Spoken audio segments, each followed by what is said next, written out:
Magandang araw, o hapon, o gabi, sa inyong lahat. Ang video na inyong mapapanood sa oras na ito, ay ang ikalawang bahagi o yugto, ng naunang video na tumatalakay tungkol sa Simbahang Katoliko Romano. Kung hindi pa ninyo napapanood ang unang bahagi o yugto ng video, kayo po ay aking inaanyayahan na panoorin din ito, at ang link nito, ay inyong makikita sa end screen o sa video description. Ang video na ito ay nasa wikang Tagalog o Pilipino upang madali ninyong maunawaan ang nilalaman at mensahe nito. Umaasa kami na inyong panunuorin muna ang kabuuan ng video na ito bago kayo magbigay ng inyong mga feedback, komento, o katanungan. Maaari din ninyong sabayan ang video sa pagbabasa ng mga talata sa inyong Biblia upang makasiguro o makatiyak kayo na hindi gawa-gawaan o imahinasyon lang ang mga talatang inyong maririnig. Atin nang simulan ang pag-aaral sa salita ng Diyos, sa pamamagitan ng mga ipapahayag ng video na ito. Ang Katolisismo ba ay isang huwad na relihiyon? Ang mga Katoliko Romano ba ay ligtas sa espiritual? Ang pinakamalaking problema sa Katolisismo ay ang katuruan nila na hindi pa sapat ang pananampalataya kay Hesukristo para maligtas ang mga tao.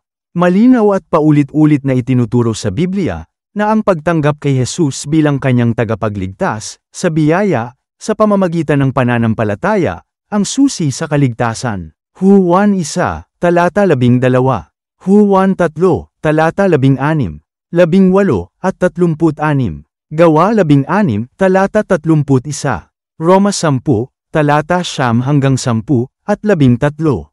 Efeso 2, talata 8 hanggang 9. Tinututulan ang mga ito ng Simbahang Katoliko. Ang opisyal na posisyon ng Simbahang Katoliko ay kailangang maniwala ang mga tao kay Kristo at magpabinyag at tumanggap ng komunyon at ng iba pang sakramento at sundin ang mga katuruan ng simbahan at gumawa ng mabubuting gawa at kailangang hindi sila makagawa ng kasalanang mortal at marami pang iba. Ang pagtanggi ng Simbahang Katoliko sa katuruan ng Biblia, sa isyu ng kaligtasan, ay nangangahulugan na ang Katolisismo ay isang huwad na relihiyon. Kung naniniwala ang isang tao sa lahat ng itinuturo ng Simbahang Katoliko, hindi siya maliligtas. Ang anumang doktrina na nag-aangkin na kailangang idagdag ang mga gawa at mga ritual sa pananampalataya upang maligtas ay tahasang pagtanggi sa kasapatan ng kamatayan ni Jesus sa krus ng Kalbaryo para sa kaligtasan ng sinumang sumasampalataya. Habang isang pangunahing isyu ang katuruan ng kaligtasan, kung ikukumpara ang iba pang katuruan ng Simbahang Katoliko sa salita ng Diyos, napakarami pang mga pagkakaiba at pagkakasalungatan ang inyong mapapansin. Itinuturo ng Simbahang Katoliko ang maraming doktrina na hindi sinasang-ayunan ng Biblia. Kabilang sa mga ito ang pagsasalin ng pagkaapostol ng mga papa mula kay Pedro, ang pagsamba kay Maria, at sa mga santo, pananalangin kay Maria, at sa mga santo, ang pagkakaroon ng papa. Ang pagbibinyag, o pagpapaging Kristiyano, sa bata, ang pagiging tunay na laman at dugo, ng tinapay at ng alak, tuwing komunyon, ang pagbibigay sa simbahan para sa ikatutubos ng kaluluwa sa purgatorio, at ang mga sakramento. Habang sinasabi ng Simbahang Katoliko, na di umano, ay may batayan ang mga turong ito sa Biblia, wala ni isa man sa mga katuroang ito, ang malinaw na makikita sa banal na kasulatan. Ang mga konseptong ito, ay base lamang sa tradisyon, hindi ayon sa salita ng Diyos. Ang totoo, ang lahat ng mga katuroang ito, ay sumasalungat sa mga katuruan, at prinsipyo ng Biblia. Tungkol sa katanungan kung ligtas ba ang mga Katoliko, isa itong tanong na mas mahirap sagutin. Imposible na makagpagbigay ng isang konkreto o pangkalahatang pahayag tungkol sa kaligtasan ng lahat ng miyembro ng Simbahang Katoliko, o ng kahit na anong denominasyon ng Kristyanismo. Hindi lahat ng mga Baptists ay ligtas. Hindi lahat ng mga Presbyterians ay ligtas. Hindi lahat ng mga Lutherans ay ligtas. Ang kaligtasan ay nakakamit sa pamamagitan ng personal na pananampalataya lamang kay Jesus, at hindi sa pamamagitan ng titulo o ng denominasyong kinakaaniban. Naniniwala kami na maaaring may mga tunay na mananampalataya na dumadalo sa mga simbahang Katoliko. Maraming mga Katoliko Romano, ang tunay na naglagak ng kanilang pananampalataya kay Jesus, para sa kanilang kaligtasan. Gayunman, ang mga Katolikong Kristiyanong ito, ay mga tunay na mananampalataya, sa kabila ng mga maling itinuturo ng simbahang Katoliko, hindi dahil sa mga maling itinuturo nito. Sa iba't ibang antas, itinuturo ng simbahang Katoliko ang Biblia. At itinuturo din kahit papaano sa mga tao, na si Jesus ang siyang tagapagligtas. Dahil dito, minsan, may mga taong naliligtas sa loob ng simbahang Katoliko. May kapangyarihan, at nagbubunga ang salita ng Diyos, sa buhay ng mga tao na kahit sa paanong paraan man ito ipinapahayag, ayon sa Isaias 55, talata 11. Nananatili ang mga Kristiyanong Katoliko sa simbahan, dahilan minsan sa kanilang kawalan ng malaking kaalaman, sa kung ano ba talaga ang itinuturo ng simbahang Katoliko. Minsan naman, ay dahil sa ito ang tradisyon, ang nakalakihan, o nakagisnan ng pamilya, o dili kaya namay, dahil sa impluwensya ng mga kapamilya, kamag-anak, kaibigan o kakilala, o dili kaya naman ay dahil nais nilang akayin ang ibang mga Katoliko Romano para kay Kristo. Ngunit, isa ang tiyak, ang isang taong nakakaalam ng katotohanan tungkol sa mga maling katuruan ng simbahang Katoliko, ay hindi maaaring manatili habang buhay sa loob ng simbahang Katoliko. Tiyak na darating din ang panahon, na kailangan na rin niyang magpasya, at lisanin ang simbahan alang-alang sa pinapahayag ng katotohanan. Inilalayo ng simbahang Katoliko ang napakaraming tao, sa tunay na pananampalataya kay Kristo. Ang mga gawain at paniniwala na hindi sinasang-ayunan ng Biblia, ay laging ginagamit ng mga kaaway ni Kristo, upang mamusong sa Diyos. Hindi ang Katolisismo ang relihiyong itinayo ni Jesus. Hindi rin ito ang Iglesia, na ayon sa katuruan ng mga apostol, kagaya ng inilarawan sa aklat ng mga gawa, at ng mga sulat ng mga apostol sa Bagong Tipan. Habang ang mga salita ni Jesus sa Marcos 7, talata 9, ay sinabi para sa mga Pariseyo, angkop na angkop ang mga pananalitang ito para sa simbahang Katoliko, sinabi pa ni Jesus, kay husay ng paraan ninyo, sa pagpapawalang bisa sa utos ng Diyos. Masunod lamang ninyo ang mga turong minana ninyo. Ano ang sinasabi ng Biblia tungkol sa pangungumpisal sa pari? Ang konsepto ng pangungumpisal ng kasalanan sa pari ay hindi kailanman matatagpuan sa Biblia. Una, hindi itinuturo na mayroong pari sa Bagong Tipan, sa halip, itinuturo sa Bagong Tipan na ang lahat ng mga mananampalataya ay saserdote o pari, sa terminolohiya ng Katoliko Romano, ng kataas-taasang Diyos. Inilalarawan sa 1 Pedro 2, talata 5-9, bilang mga banal na saserdote, at mga saserdote ng hari. Inilarawan sa pahayag 1, talata 6, ang mga mananampalataya bilang isang kaharian, at mga saserdote. Sa Lumang Tipan, ang mga mananampalataya ay dapat na lumapit sa Diyos, sa pamamagitan ng mga saserdote. Ang mga saserdote, ang siyang tagapamagitan sa Diyos at sa mga tao. Naghahandog ng dugo ng mga hayop ang mga saserdote para sa mga tao, upang mapatawad sila sa kanilang mga kasalanan. Hindi na ito kinakailangan sa mga panahong ito, dahil si Jesus ang ating una at huling handog. Makalalapit na tayo diretso sa trono ng Diyos ng may lakas ng loob, ayon sa Hebreo 4, talata 14-15. Hebreo 10, talata 21. Si Jesus lamang, ang tanging tagapamagitan sa Diyos, at sa mga tao, ayon sa 1 Timoteo 2, talata 15. Itinuturo sa Bagong Tipan, na mayroong mga matatanda sa iglesia, mga diakono, ayon sa 1 Timoteo Kapitulo 3, mga obispo, ayon sa Tito 1, talata 6-9, at mga pastor, ayon sa Efeso 4, talata 11, ngunit, walang mga pari. Pagdating sa pangungumpisal ng kasalanan, sinabihan ang mga mananampalataya sa 1 Juan 1, talata 9, na ikumpisal ang kasalanan ng direkta sa Diyos. Tapat at makatarungan ang Diyos, na patatawarin ang ating mga kasalanan, kung magsisisi tayo sa Kanya. Binabanggit sa Santiago 5, talata 16, na magtapat tayo ng kasalanan sa isa't isa.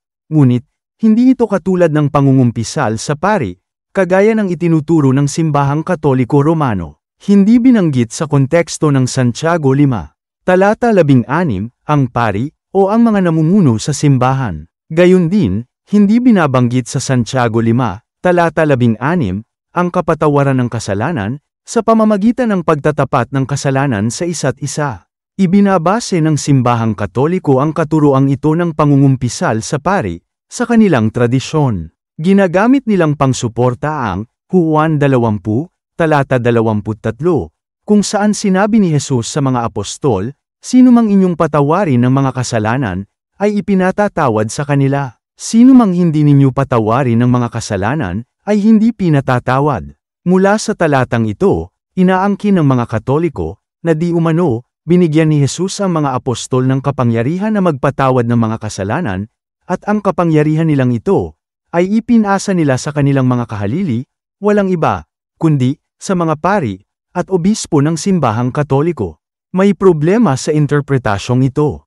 Una, hindi binabanggit sa Juan 20, talata 23, ang pangungumpisal ng kasalanan. Pangalawa, hindi ipinangako o nagbibigay man lamang ng idea ang Juan 20, talata 23, na ang kapangyarihan na magpatawad ng kasalanan, ay ipinapasa sa mga kahalili ng mga apostol. Ang pangakong ito ni Jesus, ay direktang sinabi sa mga apostol lamang.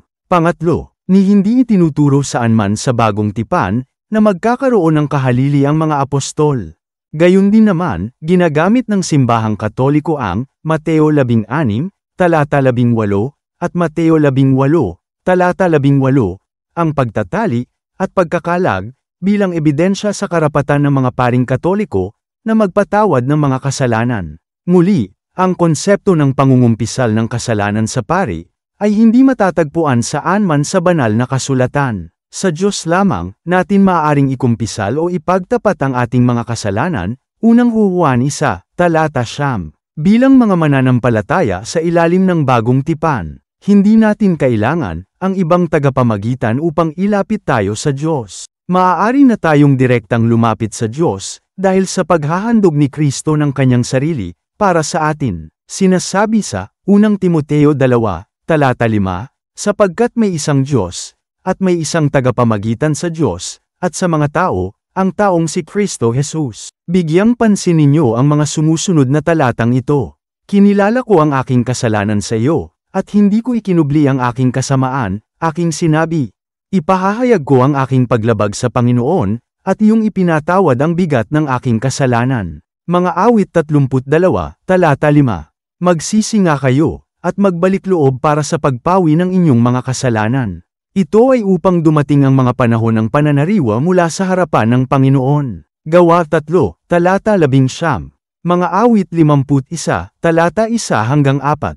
Mga Hebreo 4, talata 16. Isayas 1, talata 18.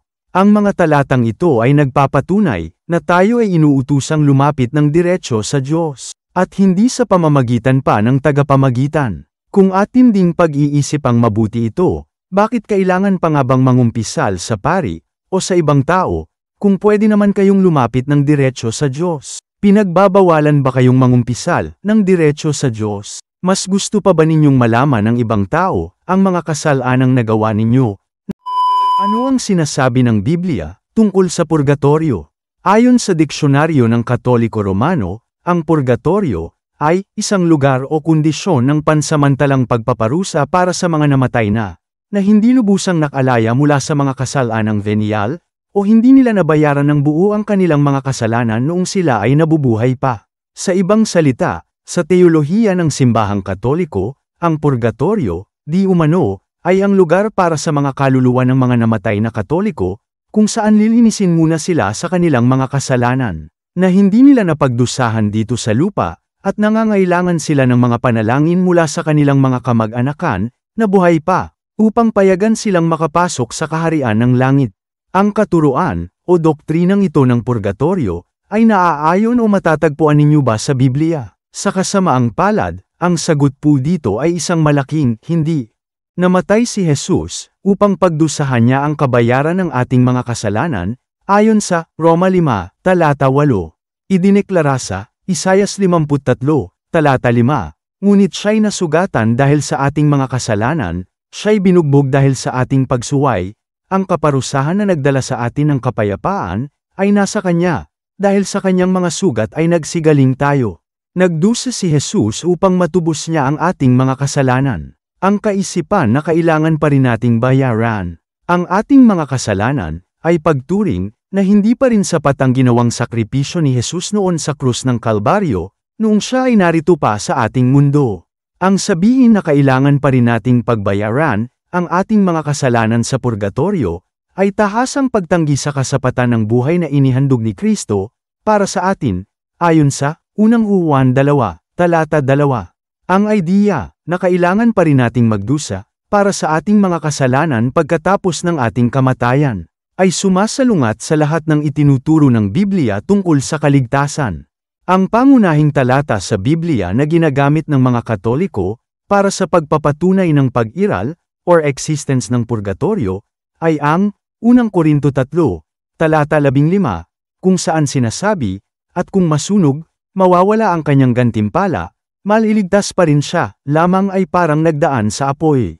Ang talatang ito ay isang ilustrasyon upang ilarawan ang paghuhukom ng Diyos sa mga gawa ng mga tunay na Kristiyano. Kung ang ating mga ginawa ay maganda, o mabuti ang kalidad, kagaya ng ginto, tanso at mamahaling bato, dadaan sila ng apoy, at hindi ito maano, at gagantimpalaan tayo ng Diyos para sa mga gawang iyon. Ngunit, kung ang ating mga gawa ay mahina, o marupok ang kalidad, kagaya ng kahoy, dayami, at pinaggapasan, ay masusunog sila, at mawawala ang gantimpala. Hindi sinasabi sa talata na ang mga mananampalataya ang siyang dadaan sa apoy, kundi ang ating mga ginawa sa mundo noong tayo ay nabubuhay pa. Para sa inyong kaalaman, ang 1 Korinto 3, talata 15, ay tumutukoy lamang para sa mga tunay na mananampalataya ni Jesus, sa mga Kristiyanong totoo, tungkol ito sa pagsusuri o pagkilatis, sa mga ginawa nila sa mundo noong sila ay nabubuhay pa, at magsusulit o dadaan ito sa apoy, upang malaman kung ito ba ay masusunog o hindi, at may gantimpalang naghihintay kung mapatunayan ng apoy, na tunay ngang mabuti o maganda, ang mga ginawa nila noon sa mundo noong sila ay nabubuhay pa. Ngunit, kung masunog naman sa apoy ang mga ginawa ng isang Kristiyano, ay wala siyang matatanggap na gantimpala, pero ligtas pa rin siya. Ang 1 Korinto 3, talata 15, ay tungkol sa pagtakas mula sa apoy, at hindi ang paglilinis sa apoy. Ang purgatorio, kagaya ng ibang mga dogma ng simbahang Katoliko, ay base sa maling pagkakaunawa sa kalikasan ng sakripisyo ni Kristo. Pinaniniwalaan ng mga Katoliko Romano na ang misa o Eukaristiya, di umano, ay ang siyang representasyon ng paghahandog ni Kristo, dahil nabigo silang maunawaan na ang sakripisyo ni Kristo ay minsan lang ginawa, ito ay para sa lahat na, kumpleto na, at perpektong sapat ng pambayad para sa kasalanan ng mga tao, ayon sa Hebreo 7, talata 27. Naniniwala ang simbahang Katoliko na may kontribusyon pa sila sa kanilang katubusan. Nabigo silang maunawaan na wala na silang maidadagdag pa sa minsang paghahandog ni Kristo para mabayaran ang kasalanan, ayon sa Efeso 2, talata 8-9. Gayon din, inaakala ng mga Katoliko na ang purgatorio ay ang lugar ng paglilinis bilang preparasyon para sa pagpasok sa langit, dahil hindi nila kinikilala o tinatanggap na sa pamamagitan lamang ng isang minsang paghahandog o pagsasakripisyo ni Kristo, tayo ay kanyang nilinis na, pinaging matuwid na, pinatawad na, tinubos na, ipinakipagkasundo na sa Diyos, at pinaging banal na. Ang mismong idea ng purgatorio, at ang mga doktrinang kaugnay nito, kagaya ng pananalangin para sa mga patay, indulihensya, paggawa ng mabuti para sa mga namatay, at iba pa, ay dulot o bunga ng kabiguang kilalanin ang kasapatan ng kamatayan ni Kristo sa krus ng Kalbaryo, upang mabayaran ang parusa para sa lahat ng ating mga kasalanan. Si Jesus na Diyos, na nagkatawang tao, ayon sa Juan 1, talata 1, at 14, ang siyang nagbayad, ng walang hanggang halaga, para sa ating mga kasalanan. Namatay si Jesus para sa ating mga kasalanan, ayon sa 1 Korinto 15, talata 3.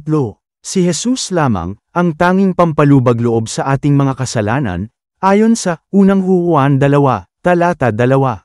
Ang limitahan ng bisa o epekto ng sakripisyo ni Jesus, para lamang sa orihinal na kasalanan, o sa mga kasalanang nagawa bago ang kaligtasan, ay pag-atake sa persona at gawain ni Hesu Kristo. Kung sa anumang paraan, ay dapat pa rin tayong magbayad, magpalubag loob, o magdusa para sa ating mga kasalanan. Nangangahulugan yun, na ang kamatayan ni Hesu Kristo ay kulang pa, hindi pa kumpleto, at hindi pa sapat, para sa ikapagpapatawad ng ating mga kasalanan.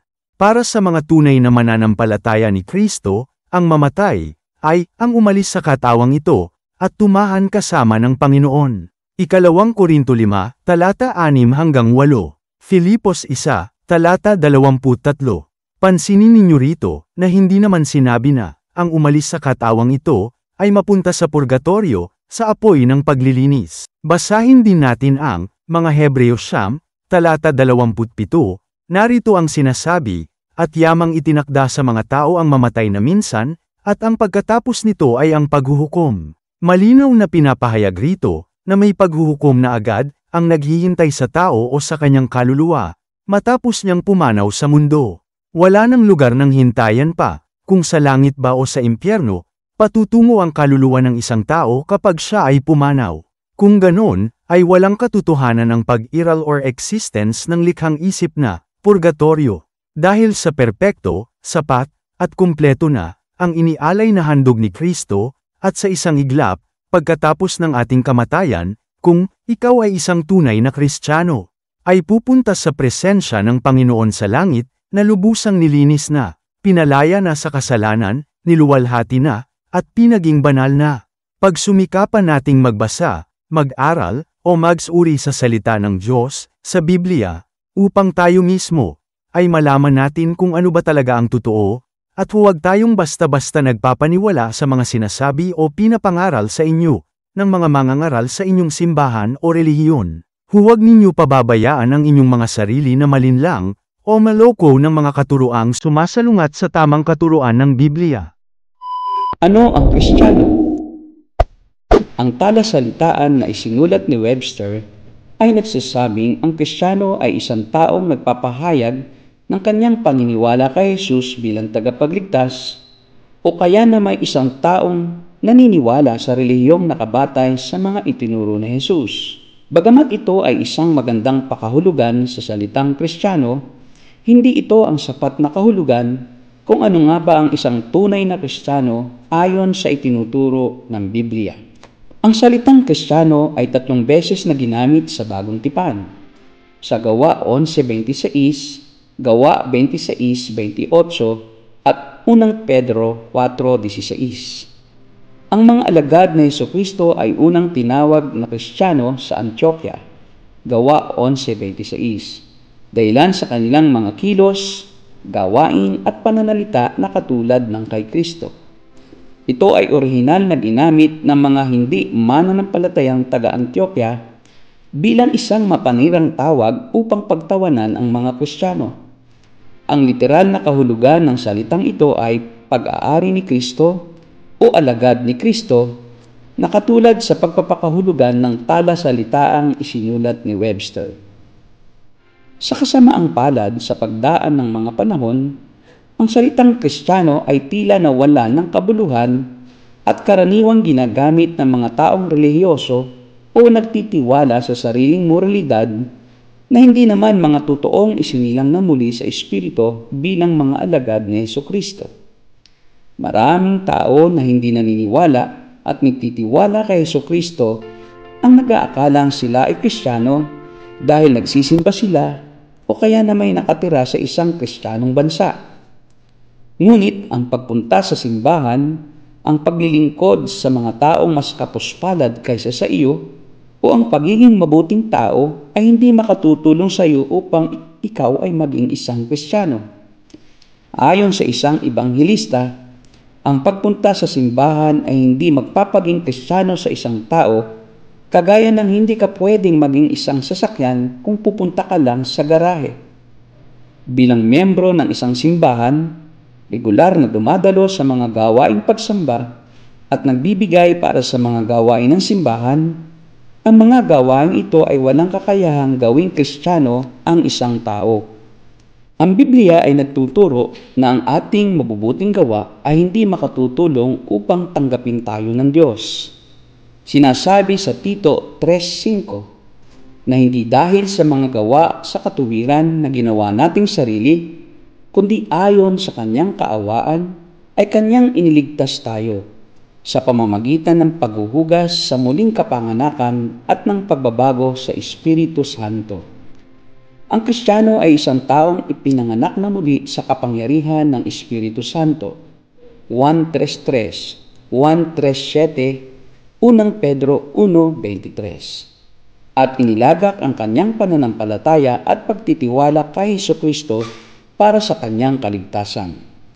Ang sulat ni Pablo sa mga taga-Efeso 2:8 ay nagsasabi, sapagkat sa biyaya kayo'y nangaligtas sa pamamagitan ng pananampalataya. At ito'y hindi sa inyong sarili, ito'y kaloob ng Diyos. Ang totoong Kristiyano ay yaong tunay na nagsisi sa kanyang mga kasalanan at inilagak ang pananampalataya at pagtitiwala kay Hesukristo lamang at wala nang iba pa. Ang kanyang pagtitiwala ay hindi nakalagak sa pagsunod sa relihiyon, sa listahan ng kodikong moral o listahan ng mga bawal at hindi bawal na gawain. Ang totoong Kristiyano ay isang taong inilagak ang kanyang pananampalataya at pagtitiwala sa persona na Hesukristo at sa katotohanang siya ay namatay sa krus bilang kabayaran ng mga kasalanan at nabuhay na mag-uli sa ikatlong araw upang makamit ang tagumpay laban sa kamatayan at ipagkaloob ang buhay na walang hanggan sa lahat ng mga mananalig sa Kanya. Sinasabi sa Juan 1:12, datapwat ang lahat ng sa Kanya'y nagsitanggap ay pinagkalooban niya sila ng karapatang maging mga anak ng Diyos. Sa makatuwid bagay ang mga nagsisisampalataya sa Kanyang pangalan.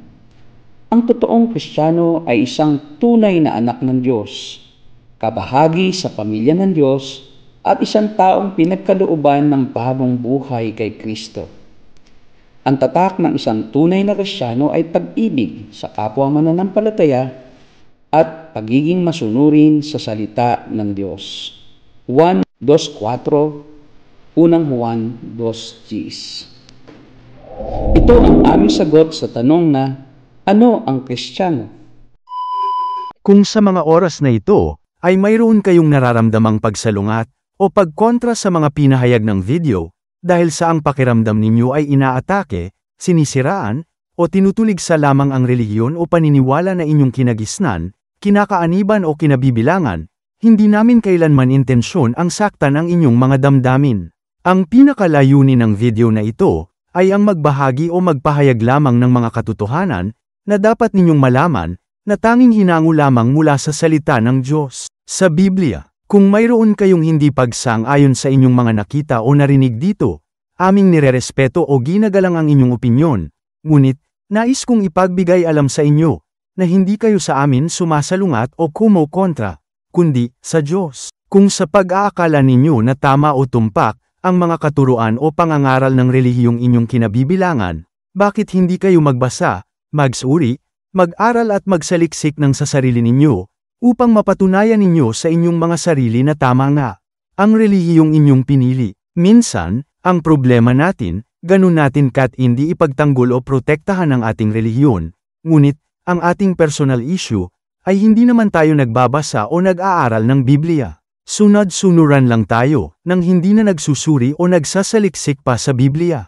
Kaya madali lang sa ngayon na mailigaw o malinlang ang mga tao, dahil sa kawalan o kakulangan nila ng kaalaman sa salita ng Diyos. Ano ang sinasabi ng Hoseas 4:6?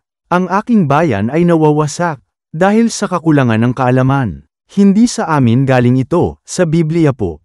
Tungkol sa unang bahagi o yugto ng video na tumatalakay sa simbahang Katoliko, ay nakatanggap kami ng maraming mga akusasyon at paratang, na ang sabi ng iba, ay paninira lamang at isang kasinungalingan lang daw ang pinapahayag sa video, inaatake lang daw ang simbahang Katoliko, at kung ano-ano pang mga negatibong komento. Sa kasamaang palad, tila, hindi naunawaan o naintindihang mabuti ang mensahe ng video, ng ilang mga nanood nito.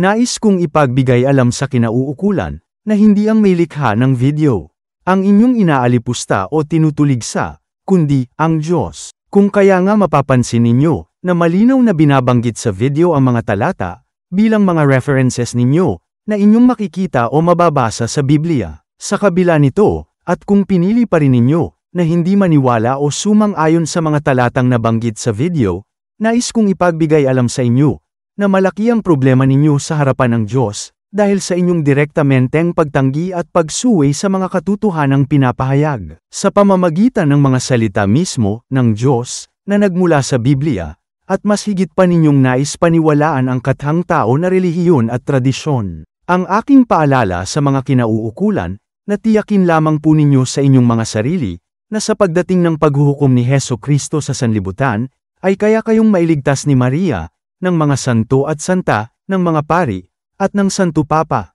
Lagi ninyong pakatandaan ang kasabihang, nasa huli ang pagsisisi. Ngunit, umaasa pa rin kami, na hindi pa huli ang lahat. Para sa inyo, naway ma-realize o matutunan din ninyong mapagbuksan, ang inyong mga puso at kaisipan sa katotohanan, sa tulong at gabay ng banal na Espiritu Santo.